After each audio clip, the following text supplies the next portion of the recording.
What's up, guys? I fixed in your face. Sorry, I know it's only going to come through one speaker on your phone because for whatever reason my Samsung decides that it only kicks one microphone during recording unless I have my actual lavalier set up, which I don't have with me. But I saw in the group, the Hawk group, somebody was asking how to properly set their clutch because their shifting is clunky, and I will tell you that the RPS Hawks or any of the Hawk 250s are all clunky if you don't set up the clutch properly. So I'm going to tell you exactly how to set your clutch at the actuator and the clutch lever really fast while I'm out front. Don't forget to smash the like button, subscribe, show me some love and support for the information I provide. Consider joining my membership program.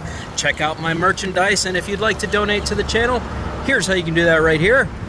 We appreciate it. I use that money for buying parts or gas or for our travels or, you know, whatever we need to teach you guys more things. So let me take you over to my Hawk. I'm up here at Checkers. I just had a BLT for my lunch, and I figured this was a perfect time to tell you how to set a clutch. Let's go take a look. It's very, very windy. I'm about to drive 30 miles all the way to the other side from Tampa to basically Palm Harbor. But if you come down to your clutch actuator, right here, you see the clutch cable.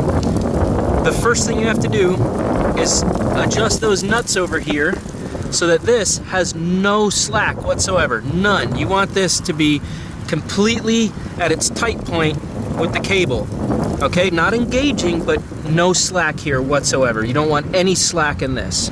Then, once you've got that adjusted, put your lock nuts in, come over to your clutch handle, and what you're gonna do is you're gonna loosen this up, and you're going to either tighten or loosen this. And what you're looking for is a quarter worth of distance in there. So if I squeeze this handle right there, that's it. It starts to activate at that point.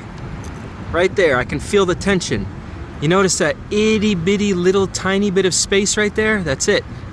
A quarter's worth of space before I feel it start pulling. That is when you have it set correctly. If you have any more than that or any less, you're creating a problem for yourself. You want to be able to put a quarter right in that notch right there. If you can see that, a quarter should fit in there, and that's it. Once you have that set, put your lock nut down, pull your sleeve back over.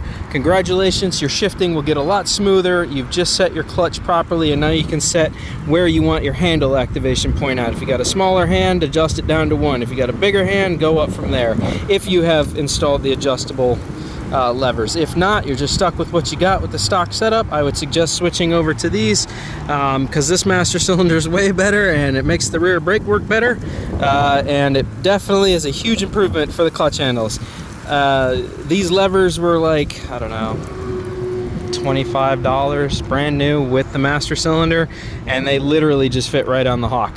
It's that simple. And then I just switched my mirrors over. That's it. Now my brakes work better and my clutch works better, and I can actually adjust it for my riding needs as opposed to just being stuck with what I have. Welcome to Florida. Don't forget to smash the like button, subscribe if you haven't already. I hope that helped you. Drop a comment below because that helps the algorithm of this video, and I will see you guys in the next one. Toodles.